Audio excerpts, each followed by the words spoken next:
वो आ रहा है। रुक, इधर आ, रुक।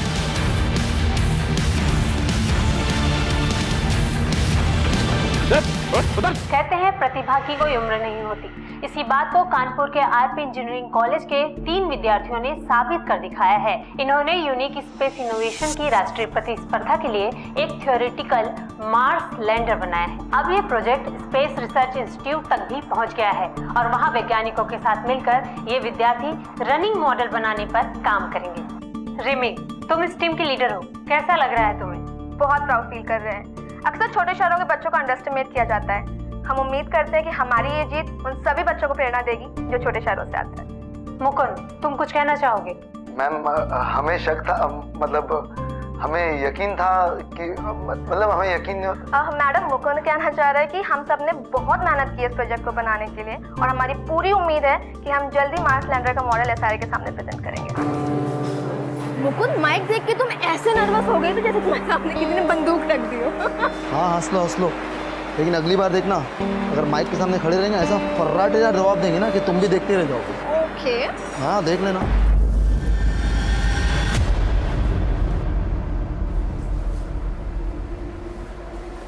चलो, तुम ही जाओ, तुम्हारा दोस्त है मेरा थोड़ी।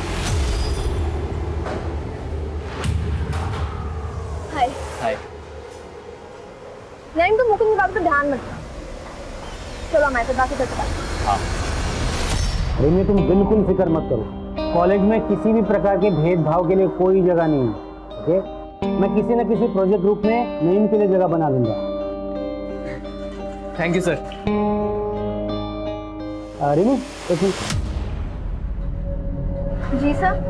मैंने कैंपस प्रोजेक्ट में तुम्हारे नाम के लिए रिकमेंडेशन भेजा था। शाम तक कंफर्मेशन आ जाएगी, हो सकता है कल तक गुड न्यूज मिल जाए। Thank you so much sir. हम सच में आपके बिना ये सब कभी नहीं कर पाते। कोई बात नहीं। Thank you. सॉरी, एक्चुअली जल्दी में भूल गया। लोग सही कहते हैं, प्रोफेसर एब्सेंट माइंडेड होते हैं। ओके। क्या बात है रिमी, हमारा आइडिया चोरी करके बड़ा नाम बटोरा जा रहा है। ये क्या बदतमीजी है रघु? और कितनी बार बताया तुम्हें, वो तुम्हारे अकेले का आइडिया नहीं था, टीम का था। हम एक टीम थे, तुम्हें अलग रास्ता चुनना था, तो उसमें हमने कुछ गलत नहीं किया। और उल्टा वो जो तुम गंदी हरकत करने जा रहे थे रिमी, तू भी कोई दूध की धुली भी नहीं है। लड़की होने का अच्छा फायदा उठाना जानती है तू। तुम कहना क्या चाहते हो? अब भोली बनने का नाटक मत कर। किस किस को नहीं फंसाया तूने अपनी खूबसूरती से? मुकुंद नहीं, यहाँ तक कि प्रोफेसर बासु।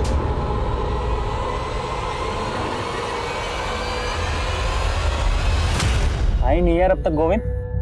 अबे आ जाएगी, सब्र रखो ना थोड़ा। आगे। सही लग रहे हैं? हाँ, बिल्कुल। तुम जाओ, बात करो। गोविंद का आशीर्वाद है तुम्हारे साथ।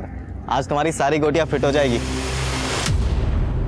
अबे रुको पंकज, गुस्सा देख रहे हो मैडम के नाक पे? आज हमारा क्या, साक्षात गोविंद का भी आशीर्वाद तुम्हारे काम नहीं आएगा। पेशेंस टेस्ट कर लिया यार लड़की ने।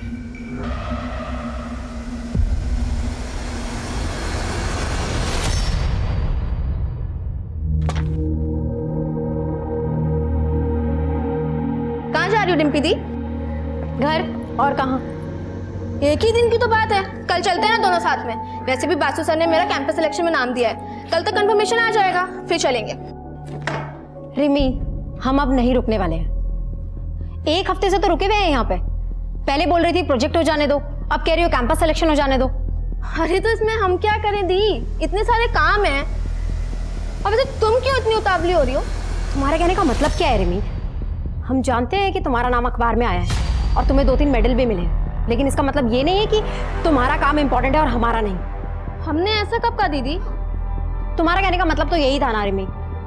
तुम ये बताने की कोशिश कर रही हो कि तुम्हारे पास प्रोजेक्ट है और हमारे पास नहीं। ठीक है, तुमको जो भी समझना है समझो, हमें तुमसे बहस ही नहीं करनी है।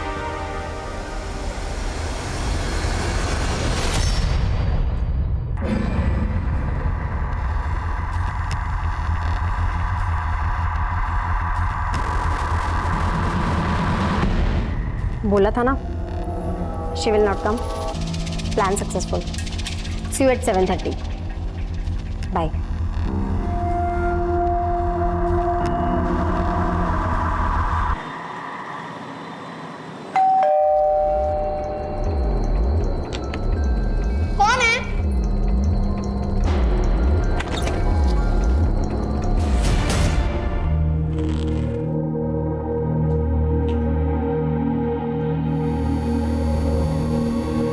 ये क्या है? अरे हमने दवाई खा ली है, भूल गए क्या? कल रात को दवाई खाई थी आपने, अभी नहीं खाई है, लीजिए। कल रात को खाई थी ऐसा? लीजिए।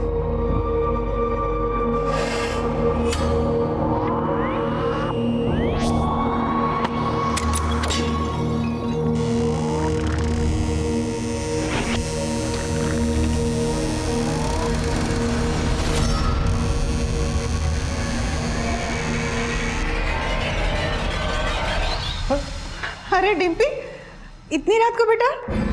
हाँ माँ, बस लेट हो गई थी, लेकिन आप लोग अभी तक सोए नहीं। हम आपको डिस्टर्ब नहीं करना चाहते थे, इसलिए खुद से चाबी खोल के अंदर आ गए। और रिमी कहाँ है? वो उसे कुछ काम था तो वो कल आएगी। अरे तो तुम भी और एक दिन रुक जाती, कल उसी के साथ आ जाती। उसे क्यों अकेला छोड़ दिया?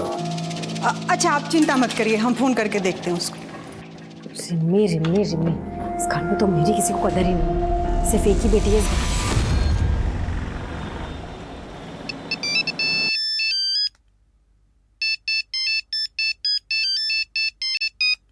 प्रदीप,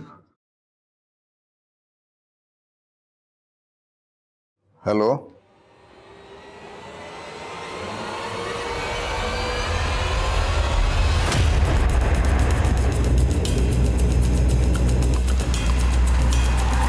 जैन सर, आइए। सर, लड़की का नाम रिमी गुप्ता है, उम्र 22 साल, आरके इंजीनियरिंग कॉलेज में पढ़ती थी।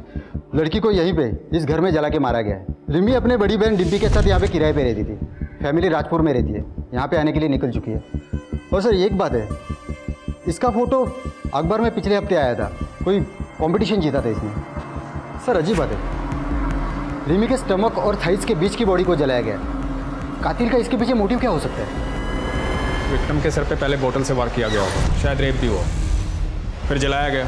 पॉसिबल है कि रेप को छुपाने के लिए ये सब किया गया। और सर मोबाइल भी नहीं मिला। अशोक जी। जी सर। कुछ मिला? नहीं सर, बड़ी अजीब बात है सर, ना ही दरवाजे पे ना ही कहीं और घर पे कहीं एक भी फिंगरप्रिंट नहीं मिला है।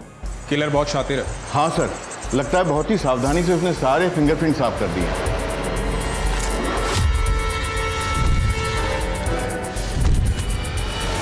सर इस घर के मालिक प्रदीप शर्मा ने सबसे पहले बॉडी देखी और उन्होंने हमें इन्फॉर्म किया। आज सुबह जब हम सैर के लिए निकल रहे थे तभी हमने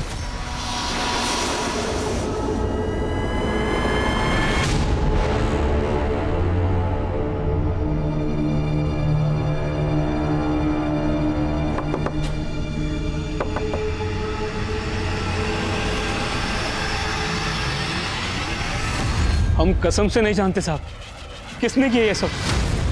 हमारा इसमें कुछ लेना देना नहीं है साहब। घबरा क्यों रहे?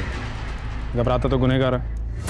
पुलिस, क्या हुआ यहाँ पे? रिमी कहाँ है? रुकिए, आप आगे मत जाइए, रुकिए। अरे तो आप हमें अंदर क्यों नहीं जाने? हाँ मैं बताता हूँ क्या हुआ, लेकिन आप अंदर नहीं जा सकते। अरे रुकिए, दीजिए ना। रिमी, रिमी, मम्मी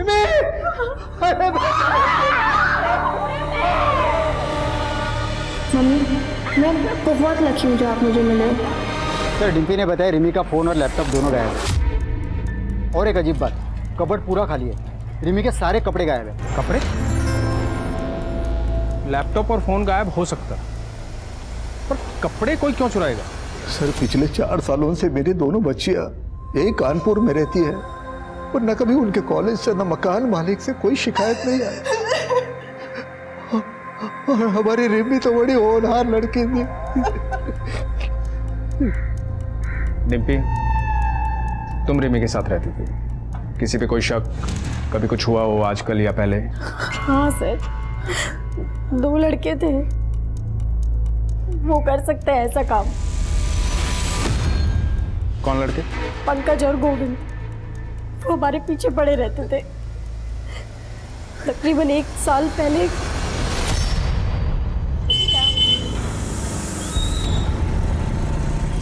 धूप में चलोगी तो ढल जाओगी, चलो हम छोड़ देते हैं। अरे लो, अब तो जगह भी बना दी। दीदी तुम क्यों सुन रही हो उनकी बकवास? रिमी, इन लोगों के मुंह लग के कोई फायदा नहीं है। अरे मुंह लगाओ तो सही, तभी तो पता चलेगा कितना फायदा है। अच्छा उतारो चप्पल, लगाओ तेरे मुंह, चुपचाप निकल जाओ यहाँ से, वरना अभी पुलिस को कॉल करती हूँ मैं। निकलो। सॉरी मैडम, हम तो डर गए। अच्छा सुनो, प्लान में चेंज है, मीठी वाली को तुम रखो पक्का रख ले। बिल्कुल रख लो। हम उन लोगों से इतना परेशान हो गए थे कि हमने वो मोहल्ला छोड़ दिया था, और जब हम यहाँ आए तो वो हमारा पीछा करते करते इस मोहल्ले तक आ गए। कहाँ रहते हैं पंकज और गोविंद, जानती हो? हाँ सर।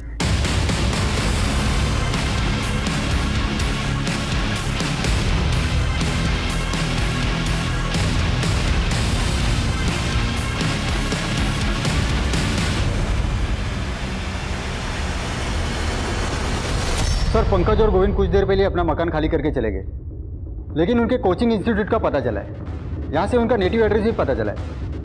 कानपुर लखनऊ हाईवे पे उनका गाँव है सर। दोनों को घर से उठा लो और विक्टिम के दोस्तों से पूछताछ करो। सर ये सब कौन कर सकता है, इसके बारे में तो कुछ नहीं पता। पर हमें तो अब तक यकीन नहीं हो रहा कि रिमी हमारे बीच में नहीं है। रिमी जैसी ब्राइट स्टूडेंट मैंने आज तक नहीं देखी। इतनी अच्छी बच्ची के साथ कोई इतना बुरा कैसे कर सकता है? हमें तो कुछ समझ में नहीं आ रहा। सर रिमी गुप्ता का फोन 2 घंटे पहले कुछ देर के लिए ऑन हुआ था, पर सर अजीब बात यह है कि लोकेशन उसी एरिया का है जहां पर वो रहती थी। क्या? एक काम करो, रिमी के फोन को सर्विलांस पर रखो, जो भी इंफॉर्मेशन आए अपडेट करो। Yes sir. सर रिमी की पोस्टमार्टम रिपोर्ट, उसका रेप हुआ था। बॉडी में डीएनए के ट्रेसेस नहीं मिले, लेकिन सर फेफड़ों में कार्बन के ट्रेसेस मिले। यानी रिमी को जब जलाया गया तब वो जिंदा था। और रिपोर्ट के मुताबिक रिमी की हत्या रात को तकरीबन 9 से 11 के बीच हुई।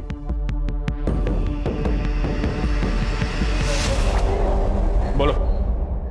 सर मेरा उस लड़की से कोई लेना देना नहीं था, वो तो पंकज ही उसके पीछे पड़ा था। वो शाम को उसके घर पे भी गया था। सर आप उसी से पूछ लीजिए। आगे एक सवाल का जवाब नहीं देंगे। हमें यहाँ लाके ठीक नहीं किए। नौकरी जाएगी आपकी और इस हवलदार की भी। चाचा बड़े नेता हैं हमारे। आने दो उनको, वो फटकार मिलेगी, वो फटकार मिलेगी। चाचा और भतीजा नालायक, सच बोल। नहीं तो चाचा यहाँ नहीं अस्पताल में मिलने आएंगे। हम तुमको बहुत पसंद करते हैं रिमी, आई लव यू। पर हम नहीं करते। इतनी सी बात समझ क्यों नहीं आती तुमको? अब तक हम तुमको जितना परेशान किए ना, उन सबके लिए सॉरी। अगर तुम चाहते हो ना हम तुम्हें सच में माफ कर दें तो हमको स्टॉक करना बंद कर दो बस। चलो जाओ। इसके बाद हम वहाँ से वापस आ गए। हमें नहीं पता फिर वहाँ क्या हुआ। चाचा के भतीजे। बोल तुम दोनों ने मारा उसे, बोल। नहीं साहब हमें कुछ नहीं पता साहब। ऐसे नहीं बोला करो।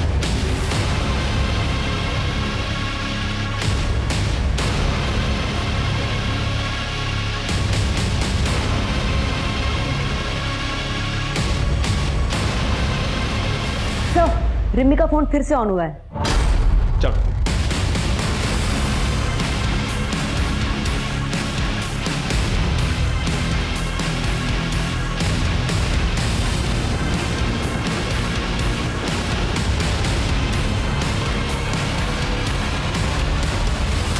अरे पकड़ो इसे। अरे ये हमारा फोन है, फोन वापस दो। अरे रिमी दीदी का फोन अब हमारा है।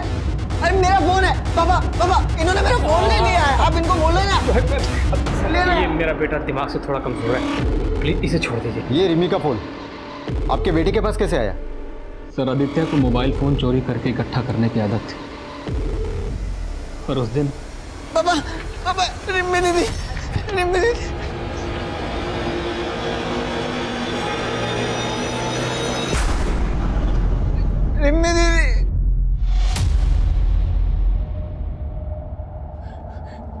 आदित्य बेटा तू घर जा। हाँ तू घर जा, बाहर मत निकलना। घर जा, शाबाश, घर जा। आदित्य आप रिमी को जानते हो? रिमी दीदी? हाँ रिमी दीदी। क्या किया आपने उनके साथ?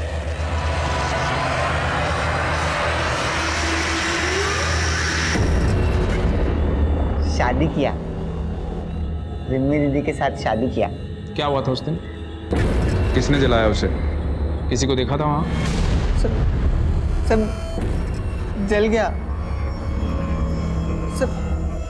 सब जला दिया। आदित्य देखो। नहीं हाथ मत लगा रहा, दूर हाथ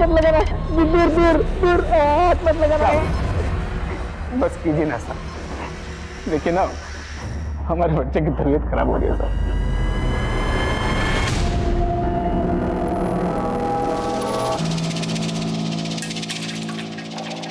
सर, आदित्य के पास हमें जितने भी मोबाइल मिले सब चोरी के थे। उसके पड़ोसी ने बताया कि पिछले 5 सालों में उनके घरों से कई मोबाइल चोरी हो गए। हम ये पता लगाने की कोशिश कर रहे हैं कि कौन सा मोबाइल किसका है। रिमी का फ़ोन अनलॉक हुआ? नहीं सर, हमने IT डिपार्टमेंट को बोला है। सर, आदित्य का फ़ोन स्कैन किया हमने, उसमें रिमी और डिम्पी के कई सारे फोटोज और वीडियोज़ है जो चुपके से ली गई है। ये वीडियो रिमी की मौत के 1 दिन पहले का वीडियो है। पापा इतनी जल्दी शादी क्यों करनी है? एक बार डिम्पी दी का ग्रेजुएशन हो जाने दीजिए, उसके बाद शादी की बात कर लीजिएगा। अरे 21वें साल में ग्रेजुएशन हो जाती है सबकी। तेरी दीदी जो है कुछ महीनों में 25 की हो जाएगी। अब तक ग्रेजुएशन नहीं हुआ उसका, और कब तक पढ़ती रहेगी? आपने अपने बयान में लिखवाया था कि आप रिमी से 2 हफ्ते पहले मिले थे। ये वीडियो रिमी की हत्या से 1 दिन पहले का है। मतलब आप कहना क्या चाहते हैं? मतलब आप हम पर शक कर रहे हैं? देखिए, हम भी पुलिस में थे। आपको ये कहना कि हम ही ने हमारी बेटी को, देखिए हम 2 हफ्ते पहले मिले थे रिमी से। झूठ मत बोलिए इंद्रजीत जी, सबूत है हमारे पास। क्या सबूत है? ये क्या सबूत दिखा रहे हैं? हम जो बोल, हम झूठ बोल रहे हैं क्या? बताइए। 1 मिनट सर, हमारे पापा अल्जाइमर के पेशेंट हैं, वो अक्सर चीज़ों को भूल जाते हैं। अरे हमने दवाई खा ली है, भूल गई क्या? कल रात को दवाई खाई थी आपने, अभी नहीं खाई है। इसी बीमारी के चलते पुलिस डिपार्टमेंट ने उन्हें जल्दी रिटायर करा था। वो झूठ नहीं बोल रहे, वो इस घटना को भूल चुके हैं। ठीक है। इंद्रजीत, आदित्य और प्रदीप और वो दोनों लड़के गोविंद और पंकज, इन सब के काले चिट्ठे निकालो। कातिल इनमें से कोई है। सब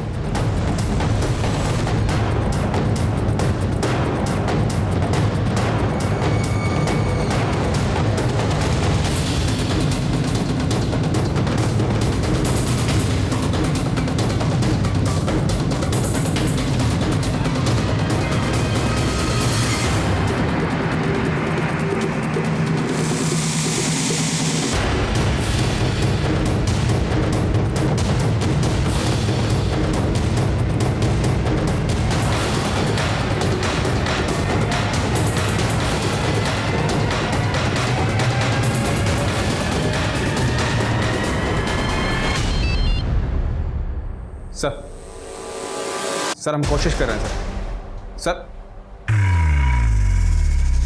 क्या हुआ सर? छुट्टी पे जा रहा हूँ। पहली टीम के मुताबिक रिमी घर में अकेली थी और उसके सर पर किसी ने बियर की बोतल से हमला किया। अगर ये केस हमें पहले ही मिल जाता तो शायद कुछ हाथ भी लगता। अभी तो वक्त भी बहुत हो चुका है सर। आई थिंक कोई भी कॉन्क्लूसिव एविडेंस मिलना बहुत मुश्किल होगा। हाँ ना धीरज, 6 महीने गुजर चुके हैं और हमारे सामने सस्पेक्ट की लंबी लिस्ट है। काम मुश्किल जरूर है पर नामुमकिन है। सर, रिमी के पिता खुद एक रिटायर्ड पुलिस ऑफिसर और सस्पेक्ट लिस्ट में है। आपको क्या लगता है सर, क्या एक पिता अपनी बेटी को? हमने ऐसे कितने केसेस देखे हैं जहाँ पे रिश्तों की मर्यादा को लांघा गया है। और सबसे इंपॉर्टेंट बात, फॉरेंसिक और क्राइम सीन से कोई फिंगरप्रिंट्स नहीं मिले। मतलब कातिल जो भी है वो हमारी तहकीकात के तरीकों से अच्छी तरह से वाकिफ है। तो मुमकिन है कातिल पुलिस वाला। और सर दूसरा सस्पेक्ट आदित्य गुप्ता, मकान मालिक प्रदीप का बेटा। और प्रदीप के मुताबिक उसका बेटा आदित्य स्टेबल है। रिमी का फोन आदित्य के पास मिला, राइट? Right sir. और हमारे मेन सस्पेक्ट्स हैं पंकज और गोविंद। हो सकता है सर इन्हीं सस्पेक्ट्स में से कोई कातिल हो। नीरज, इस केस में हमें कई फ्रेंड पर एक साथ काम करना होगा। प्रतिमा सर, रिमी जहाँ रहती थी तुम उस मोहल्ले में सेटल हो जाओ, बिल्कुल एक नॉर्मल लड़की की तरह। सस्पेक्ट्स के आसपास रहो, हर चीज़ पर नजर रखो। सब्जी वाला, दूध वाला, आयरन वाला, सबकी कुंडली निकालो। इन शॉर्ट, हनुमान नगर में अगर पत्ता भी हिलता है तो उसकी इन्फॉर्मेशन मुझे चाहिए। Okay sir. नीरज, अपने एक आदमी को रिमी के उन्नाव वाले घर के पास सेटल करो। उसे बोलो वहाँ से जितनी इन्फॉर्मेशन निकाल सकता है निकाले। देखते हैं रिमी के कत्ल के तार कहीं उसके उन्नाव वाले घर से तो नहीं जुड़े। सर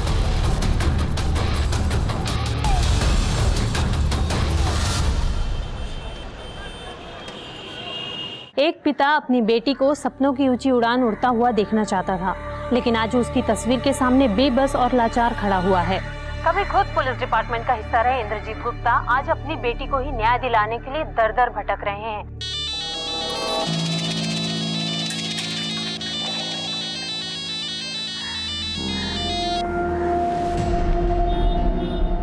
बोला था ना मुझे अभी फोन मत करना, मैं खुद से करूंगी।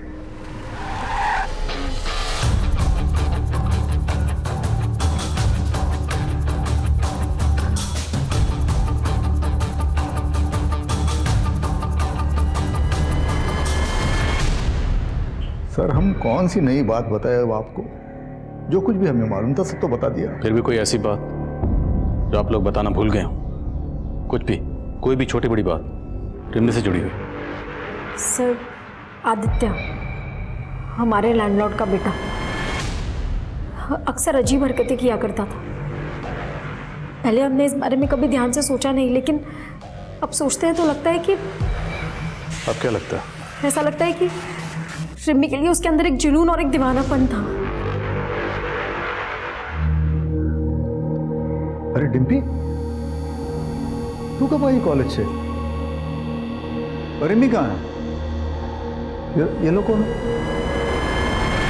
हमारे पापा अल्जाइमर के पेशेंट हैं, वो अक्सर चीज़ों को भूल जाते हैं।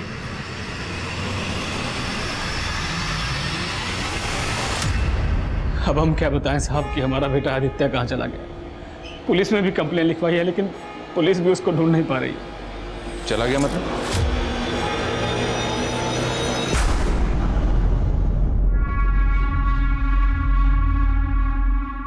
आदित्य बेटा यहाँ कहाँ बैठा है? अरे मैं तुझे पागलों की तरह कहाँ ढूंढ रहा हूँ। चल चल घर चल। नहीं, हमको घर नहीं आना। क्यों? क्या हुआ? हमको डर लगता है। ओह, हम भी जल गए तो?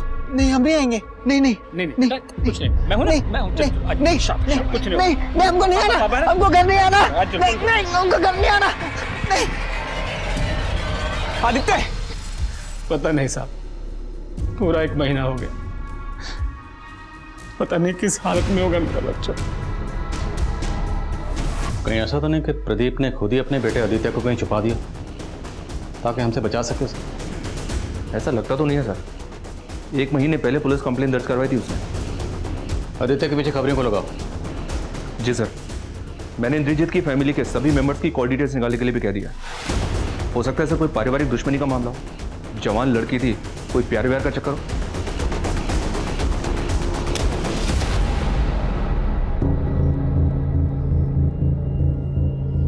रिमी का कत्ल हनुमान नगर में हुआ, जहां पर वो किराए पर रहती थी। उस वक्त उसके पेरेंट्स उन्नाव में थे। रिमी एक कॉलेज स्टूडेंट थी, और आजकल के बच्चे अपनी पर्सनल बातें अपने फैमिली मेंबर्स की बजाय अपने फ्रेंड्स से ज़्यादा शेयर करते हैं। लेकिन पिछली टीम ने ना तो रिमी के किसी दोस्त के बारे में, ना टीचर के बारे में, और ना ही कॉलेज के बारे में कोई इन्फॉर्मेशन नहीं दी। और मुझे लगता है कि तहकीकात का सबसे बड़ा लूप होल यही है।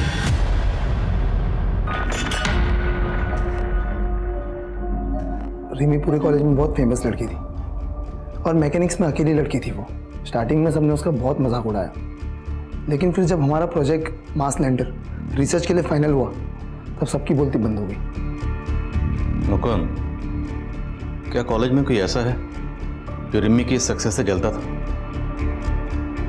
सर, रघु।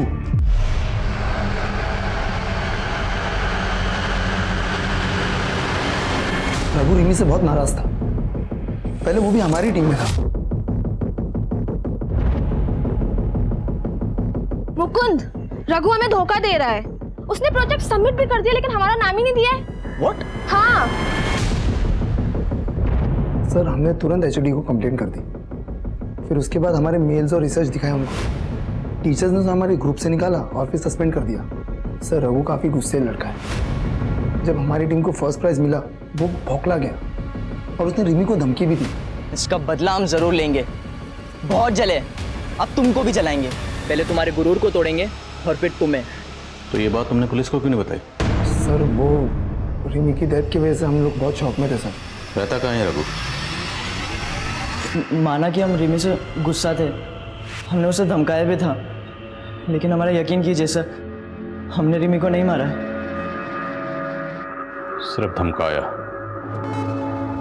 हम भी तड़पे हैं, अब तुमको भी तड़पाएंगे। नहीं सर, हमने रिमी को नहीं मारा है सर। सर, हमारा यकीन कीजिए सर, हमने रिमी को नहीं मारा है। नहीं मारा है सर हमने। एक इन्फॉर्मेशन मिली है सर, ये रिमी की बड़ी बहन डिम्पी कुछ तो गड़बड़ कर रही है। सुना है सर कि इन दोनों बहनों के बीच काफी अनबन रहती थी। मोहल्ले वालों ने बताया कि जिस रात रिमी का मर्डर हुआ था, उस रात ये रिमी के घर को छोड़कर अपने घर चली आई थी, और इसको छोड़ने के लिए कोई लड़का आया था। डिम्पी को छोड़ने को लड़का आया था? ये खबर पक्की है? जी सर। मैंने 2-3 पड़ोसी से कंफर्म किया है, उनका कहना है कि उन्होंने खुद अपनी आंखों से देखा था।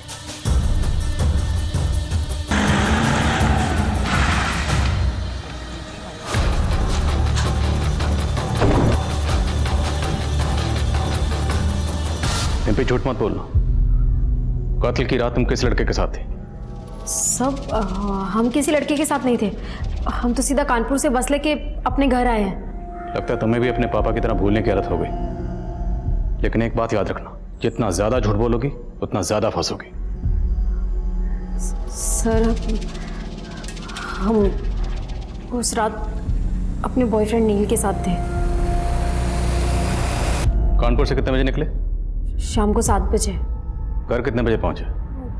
करीबन 12 बजे। हमारी बहन रिमी का कत्ल हुआ 9 से 11 के बीच। इस बीच कहाँ थे? वो नील का जन्मदिन था, हम उसी के साथ थे। सर, उस रात हमारा जन्मदिन था, तो मैंने और डिम्पी ने डिसाइड किया कि हम दोनों मेरे घर पर कुछ टाइम स्पेंड करेंगे और उसके बाद मैं अपनी गाड़ी से डिम्पी को उसके घर उन्नाव छोड़ दूंगा। इस नील के कॉल रिकॉर्ड्स निकलो, देखते हैं इसकी बात में कितनी सच्चाई है। सर, क्या आपको लगता है कि रिमी की मौत की जिम्मेदार उसकी बहन डिम्पी है? खून के रिश्ते कितने भी गहरे क्यों ना हो, लेकिन नफरत और जलन की आग किसी भी रिश्ते को जलाकर खाक कर देती। डिम्पी ने हमारे सामने आदित्य का नाम लिया। हो सकता है उसने खुद से और अपने बॉयफ्रेंड नील से ध्यान हटाने के लिए किया। तो रिमी की मौत की वजह डिम्पी की जलन है, बात कुछ और है। पंकज और गोविंद पिछली टीम के ये प्राइम सस्पेक्ट थे, लेकिन इन दोनों का नाम भी डिम्पी ने लिया था। उठाओ इन दोनों को। तुम्हारी वजह से मैं यहाँ बार बार लाया जा रहा है। हमें भी पता है तुम हमें दोस्त दोस्त बोल कर ना हमारे आगे पीछे काहे घूमते हो, समझे? अब ज्यादा जबान चलाई ना तो उखाड़ के जेब में डाल देंगे। क्या बोले बे? क्या करोगे बे? अबे एक तो गलती। ये नौटंकी बंद करो और ये बताओ कि रिमी को क्यों मारा? सर, हम इतने महीने से एक ही बात कह रहे कि हम बेकसूर हैं, हमने इस सब में कुछ भी नहीं किया। एक बात अच्छी तरह से समझ लो, तुम लोगों को तब तक चैन की सांस नहीं मिलेगी जब तक कातिल पकड़ा नहीं जाता। इसलिए सोचो, अच्छी तरह से सोचो। सर, एक लंबा सा लड़का था जिसका रिमी के घर पे आना जाना लगा रहता था हमेशा। और सर, जिस दिन ये सब कुछ हुआ उस दिन शाम को भी आया था वो।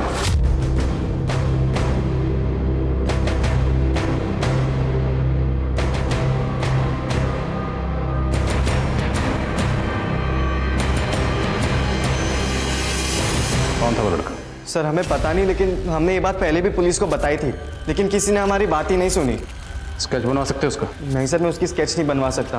मैं उससे काफ़ी दूरी पे खड़ा था और उसका पीठ था मेरी तरफ। लेकिन सर, वो लंबा था और उसके पास एक AKS ब्रांड की बाइक थी।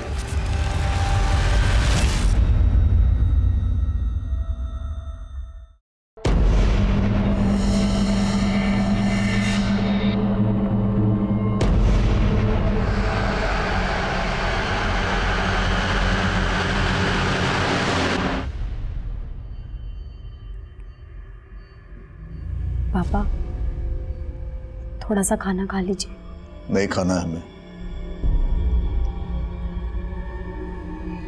तुम अगर रिमी को अकेला नहीं छोड़ के आती तो आज ये सब कुछ नहीं होता। लेकिन इसे आके उस लड़के के साथ आवारागर्दी जो करनी थी, छोड़ा ये हमारी रिमी को अकेला। इसी की वजह से हुआ है सब कुछ, इसी की वजह से। वो खाना खिला रही है हमें।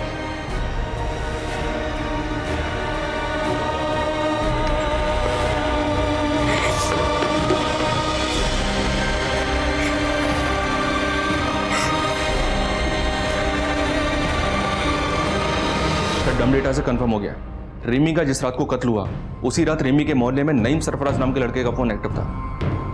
नईम सरफराज ये रिमी का दोस्त है ना? हाँ सर, हम उस शाम रिमी के घर गए थे, उसे कॉन्ग्रेचुलेशन कहने। उसका कैंपस सिलेक्शन जो हो गया था।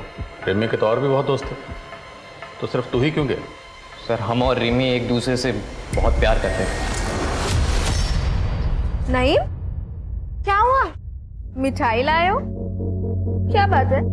किसी मिठाई की शॉप में पार्ट टाइम जॉब कर ली है? बताते हैं, पहले अंदर तो आने दो। अरे अब बताओ भी।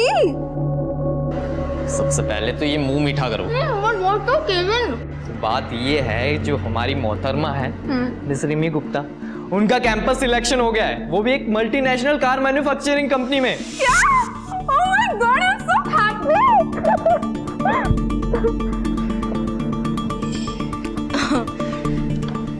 थैंक यू बताने के लिए। चलो अभी तुम जाओ। सुन बे हीरो, अगर तू और झूठ बोलेगा ना तो यहाँ से नहीं निकल पाएगा। अब सच बोलेगा या हम सच बुलवाएं? सर हम सच कह रहे हैं। भाजी ले लो, सब्जी ले लो। बहन जी, हमारे बेटे को काम पे रख लो ना। नहीं नहीं, अब मुझे किसी भी काम की जरूरत नहीं है। रख लो बहन जी, पैसे की बहुत जरूरी है। सब ऐसे ही बोलते हैं। मेरे सामने बैठ के रोता था राजू, देखो क्या हुआ, 2 महीने का एडवांस लेकर भाग गया। अरे सीता दीदी, तुम्हें भी कोई बेवकूफ़ बना सकता है, ये बात मैं नहीं मान सकती। मैं भी ऐसा ही सोचती थी कि मुझे कोई नहीं बना सकता है, पर ये राजू बड़ा ही चालाक निकला। कौन है ये महान हस्ती? जरा मुझे भी दर्शन कराओ उस राजू के। अरे 8-10 महीने पहले रहने आती ना, तो उस कमीने राजू के दर्शन करा देती मैं तुमको। मतलब 8-10 महीने पहले वो भाग गया? नहीं नहीं, ये कोई 6-7 महीने पहले चला गया था। बड़ा ही लड़कीबाज था।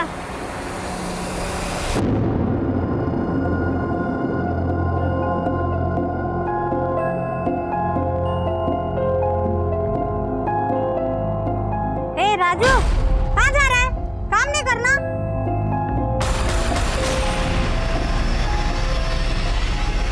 भले ही दारू के साथ कुछ नहीं कहा जा सकता, लेकिन धीरज, फिर भी इस लीड को इग्नोर नहीं कर सकते। लेकिन सर, इस आदमी के बारे में हमें और कुछ नहीं पता है। ना कोई नंबर है, ना कोई एड्रेस है। डमडेटा के डिटेल्स में भी किसी भी प्रोफाइल से मैच नहीं करता। मोहल्ले के सब्जी वाले के अलावा किसी ने इसके बारे में कुछ नहीं बताया। प्रतिमा, तुम श्योर हो वो सब्जी वाली सच बोल रही है? सर, इतने नामों को हमने टटोला, इस आदमी को भी टटोल कर देख लेते हैं। एक काम करो, कत्ल के 7 दिन पहले का डमडाटा निकालो, उसमें जितने भी प्रोफाइल्स हैं सारे प्रोफाइल से स्केच मैच करो, शायद कुछ मिल जाए। और मोहल्ले में भी सबको ये स्केच दिखाओ, शायद कोई क्लू मिले।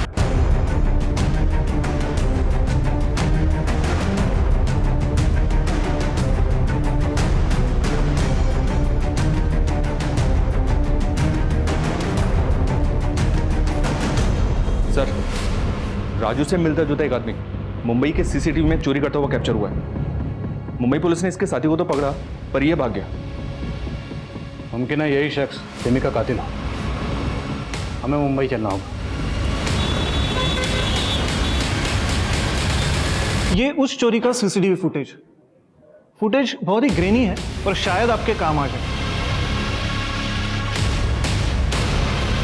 और एक बात, आप जिसे राजू कह रहे हैं उसका असली नाम योगेंद्र है। उसी का साथी गौतम ने हमें खुद बताया। हम गोरखपुर के रहने वाले हैं साहब, और योगेंद्र हमसे कुछ महीनों पहले कानपुर के स्टेशन पे मिला था। और योगेंद्र बालीपुरवा देवरिया का रहने वाला है, और उसी के आसपास हमारा गांव भी पड़ता है, तो इसी बात पे दोस्ती हो गई। और योगेंद्र ही हमको मुंबई लाया था, चोरी का प्लान बनाया था। खुद तो पूरा माल लेके फरार हो गया और हम फंस गए यहाँ। बालीपुरवा में कहाँ रहता है? एड्रेस मालूम है उसका? नहीं साहब, ना हमने कभी पूछा और ना कभी उसने बताया। सर, यहाँ बालीपुरा में पता किया तो पता चला कि स्केच में मिले हुए आदमी का नाम व्यास साहू है, लेकिन इसने 3 साल पहले इस गांव को छोड़ दिया था। इसकी स्टोरी काफ़ी इंटरेस्टिंग है सर। कहते हैं व्यास एक नाजायज़ औलाद है, और इसी वजह से इसका बाप इसकी माँ को बहुत पीटता था। व्यास ने बचपन में ही अपराध की दुनिया में कदम रख दिया था। लेकिन सर, व्यास की माँ मालती का कहना है कि वो पिछले कई सालों से इसके टच में नहीं है। व्यास की माँ मालती का कॉल रिकॉर्ड से निकलो और उसका फ़ोन सर्विलेंस पे डालो। हो सकता है वो हमसे झूठ बोल रही है। Okay sir.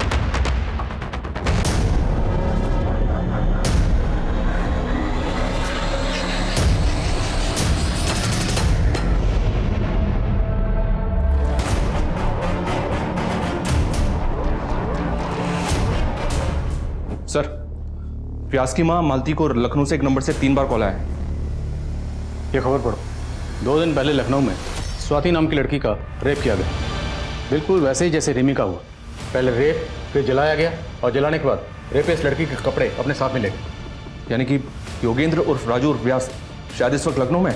Correct. Lucknow police से कांटेक्ट करो, इससे पहले वो वहाँ से फरार हो, हमें से पकड़ना। सर, जिस नंबर से व्यास की माँ को कॉल आ रहे थे वो आपके एरिया में ही एक्टिव है। व्यास शाहू आपके आसपास ही है।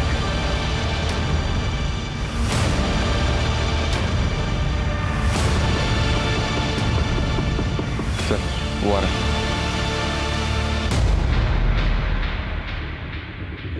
ए, रुक, इधर आ। अरे आना। ए, रुक।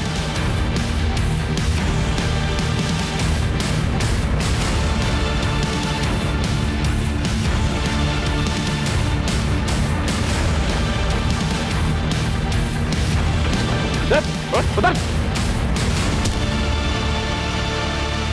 राजू उर्फ योगेंद्र उर्फ व्यास साहू, बहुत शौक है ना तुझे लोगों को तड़पाने का, अब तू तड़पेगा। क्या बिगाड़ा था उन लड़के ने तेरा? क्यों मारा उन्हें? पता नहीं साहब, हमको मजा आता था। हम सोचे कि सब लोग अपने मन का करते हैं तो हम भी करेंगे, इसीलिए किया सब। रिमी, उसे क्यों मारा और कैसे मारा? वो पसंद आ गई थी साहब हमको।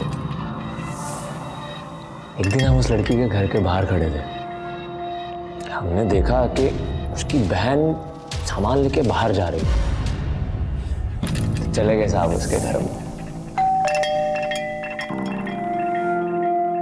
कौन है?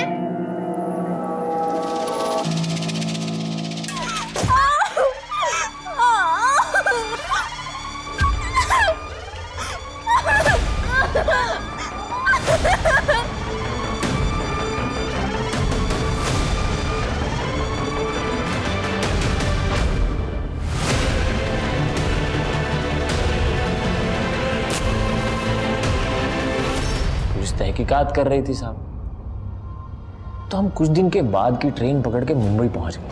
तो कानपुर स्टेशन पे हमारी मुलाकात हुई गौतम से। हम दोनों ने मिलकर खूब चोरियां की साहब। तो जो कीमती सामान चुराता था उसका क्या करता था? वो तो हम लोकल चोर बाजार में बेच देते थे साहब। और वो लड़कियों के कपड़े वो क्यों चुराता था? खुशबू आती थी साहब, हमारे शिकार की खुशबू। लड़कियों के कपड़े ओढ़ के सोने का मजा ही अलग है साहब। अब तुझे मजे हम दिलाएंगे।